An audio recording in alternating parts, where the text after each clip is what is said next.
Assalamualaikum warahmatullahi wabarakatuh. Perkenalkan, nama saya Livia Avril dengan NIM 23115777. Dan saya Sepfilia Faturrahma dengan NIM 5805. Pada kesempatan kali ini, kami akan menjelaskan tentang project machine learning kami, yaitu prediksi rating buku. Di sini kami akan menunjukkan bagaimana kami mengidentifikasi kekurangan model baseline, mencari solusi dari paper ilmiah, dan mengimplementasikannya untuk meningkatkan performa model secara signifikan. Yang pertama, kami akan menjelaskan tentang kekurangan model dari baseline kami. Di sini kami menggunakan dua model, yaitu Random Forest dan juga SVM. Untuk kekurangan yang pertama, yaitu Feature Engineering. Dan jika bisa dilihat dari sini, kami hanya menggunakan Feature Engineering yang sangat terbatas, yaitu menggunakan tiga fitur sederhana, yaitu Title Length, Author Length, dan Total Ratings. Ini berarti kami sama sekali tidak memanfaatkan informasi dari judul buku dan juga nama dari penulis. Dan yang kedua, yaitu tidak ada hypermeter. Jika dilihat dari sini,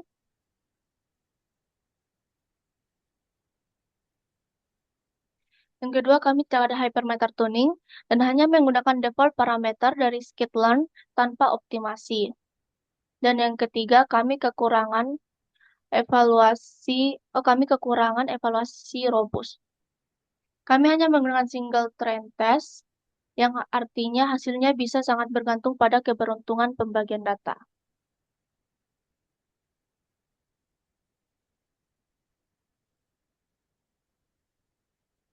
Selanjutnya kami akan masuk ke bagian kajian paper. Untuk mengatasi kekurangan kami ini, kami melakukan kajian literatur terhadap 5 paper dari jurnal bereputasi. Paper pertama dari implementasi pertama, kami menggunakan dua paper. Paper yang pertama yaitu dari jurnal Telematics dan Informatics Scopus Q1 tentang prediksi bestseller. Paper ini menunjukkan bahwa menggunakan multimodal features seperti metadata dan text reviews dengan deep learning bisa meningkatkan akurasi prediksi. Dan paper kedua untuk implementasi pertama ini yaitu membandingkan TF-IDF dengan Word to VEC untuk klasifikasi teks. Hasilnya, TF-IDF combine dengan SPM memberikan akurasi lebih tinggi untuk task tertentu. Ini memberikan kami ide untuk mengekstrak fitur dari judul dan nama penulis. Saya akan menjelaskan tentang implementasi paper ke dalam proyek kami. Jadi, improvement pertama adalah penerapan TF-IDF fitur extraction. Sebelumnya, model kami hanya menggunakan 3 fitur numerik, sehingga informasi dari data teks belum dimanfaatkan secara optimal.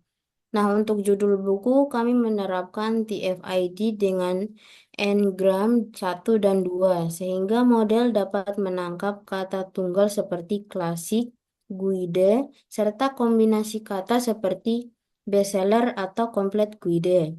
Nah, dari proses ini dihasilkan sekitar 50 fitur teks. Selain itu, pada nama penulis, kami juga melakukan ekstraksi TF-ID dan menghasilkan 30 fitur tambahan.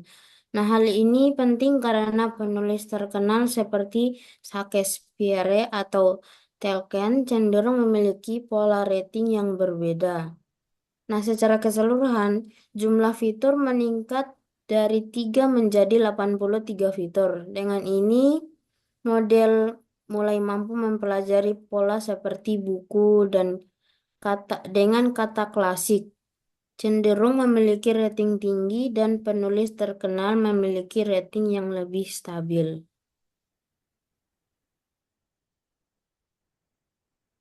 Untuk implementasi selanjutnya, kami menggunakan paper dari Computers dan Electronics in Agriculture tentang stacking ensemble. Penelitian ini membuktikan bahwa stacking bisa meningkatkan akurasi dengan menggabungkan kekuatan berbagai algoritma. Untuk improvement kedua adalah stacking ensemble maksudnya, yang merupakan pendekatan paling kompleks tetapi juga paling powerful powerful dalam sistem kami. Nah, stacking terdiri dari dua layer. Layer pertama adalah base model yaitu random forest dan super vector machine atau SVM yang masing-masing memiliki karakteristik berbeda.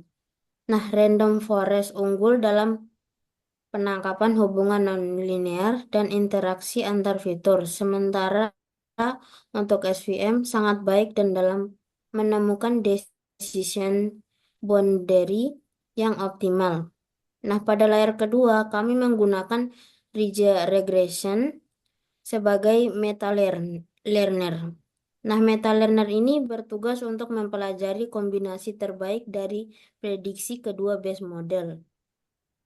Nah, prosesnya dimulai dengan melatih base model pada data training. Prediksi dari kedua model ini kemudian digunakan sebagai input untuk meta learner yang belajar bobot optimal, misalnya 60% random forest dan 40% SVM. Untuk mencegah overfitting, proses stacking ini juga dikombinasikan dengan cross validation, sehingga meta learner belajar dari prediksi yang lebih general. Untuk implementasi selanjutnya, kami menggunakan paper yang membahas hypermeter tuning untuk random forest. Mereka merekomendasikan pendekatan bertahap, yaitu randomized search CV untuk eksplorasi awal, lalu grid search CV untuk fine tuning. Peningkatannya bisa mencapai 0,4 sampai 0,5%. Baik, untuk implementasi ketiga, nah improvement ketiga ini adalah hyperparameter tuning. Gunanya untuk mengoptimalkan performa setiap model yang digunakan dalam stacking. Nah, untuk random forest, kami menggunakan randomized search CF dengan 30 kombinasi parameter acak yang mencakup jumlah streets dalam tree dan minimal samples.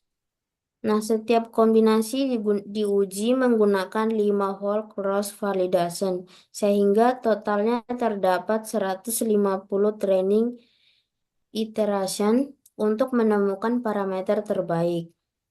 Nah, sedangkan untuk SVM, karena ruang parameternya lebih terstruktur, kami menggunakan grid search CF dengan menguji secara menyeluruh, yaitu 480 kombinasi parameter yang mencakup nilai C, gamma, kernel, dan epsilon. Nah, hasil tuning ini memberikan peningkatan performa sekitar 0,5 hingga 1,5% dibandingkan menggunakan parameter default. Selanjutnya untuk implementasi terakhir, kami menggunakan paper tentang key fault cross validation sebagai gold standard untuk evaluasi model. Mereka menunjukkan bahwa 5 volt atau 10 volt CV memberikan estimasi performa yang jauh lebih reliable dibandingkan single split. Nah, untuk improvement terakhir adalah key fault cross validation, yang mana bertujuan untuk memperoleh evaluasi model yang lebih robust dan objektif. Nah, dengan 5 fold cross validation, dataset kami bagi menjadi 5 bagian. Model dilatih menjadi 5 kali dan setiap kali menggunakan 4 bagian sebagai data training dan 1 kali sebagai data testing. Dengan cara ini, setiap data point berperan sebagai data training dan data testing. Nah, pendekatan ini memungkinkan kami memperoleh beberapa estimasi performa, sehingga tidak bergantung pada satu skenario pembagian data saja. Dan dari hasil evaluasi, kami memperoleh koefisien of variation sebesar 20,52%. Nilai ini tuh menunjukkan adanya variasi performa antara fold yang mencerminkan heterogenitas data, khususnya akibat kombinasi fitur numerik dan fitur teks hasil TF-IDF. Namun, justru hasil ini memberikan gambaran yang lebih realistis mengenai perilaku model pada berbagai distribusi data. Dengan demikian, evaluasi yang kami lakukan tidak terdapat satu kombinasi tertentu. Oke, untuk menjadi kesimpulan kami, dengan menerapkan empat improvement atau implementasi tadi dari paper ilmiah, kami berhasil meningkatkan performa model secara signifikan.